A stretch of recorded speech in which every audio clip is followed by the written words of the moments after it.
हाय रे किस्मत, दिन रात पढ़नी,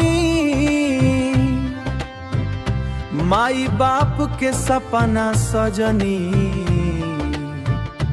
बाकी पेपरवा लीक हो गइल बोरका।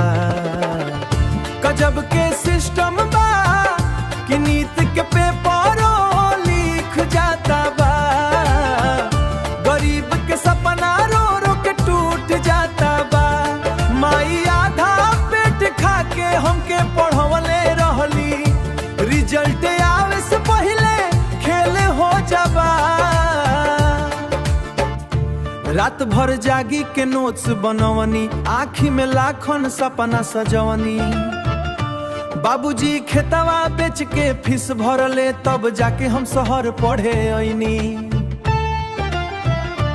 बाकिर कुर्सी वाला खेल करेला, मेहनत के मोल यहाँ कम होला। जवन पढ़ेला उ रोवत रहेला, जवन चीट करेला उ टॉप होला। हो गजब के सिस्टम बा कि नीट के पेपरों लीक जाता बा, मेहनत करे वाला के दिल टूट जाता बा। माई कहेली बेटा डॉक्टर बनी हो, गांव के नाम रोशन करी हो। अब का कहीं ओकरा से जाके सपना फेरू काहे बिखर गई हो।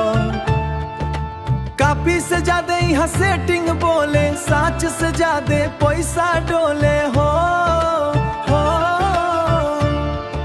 गरीब के बेटा चुप हो जाला, अखिया से आंसू मन में सजावल सपनवा मन के भीतरे रोवे। गजब के सिस्टम बा कि नीट के पेपरों लीक जाता बा, गरीब के सपना रो रो के टूट जाता बा। माई आधा पेट खा के हमके पढ़वले रहली, रिजल्ट आवे से पहले खेले हो जाबा।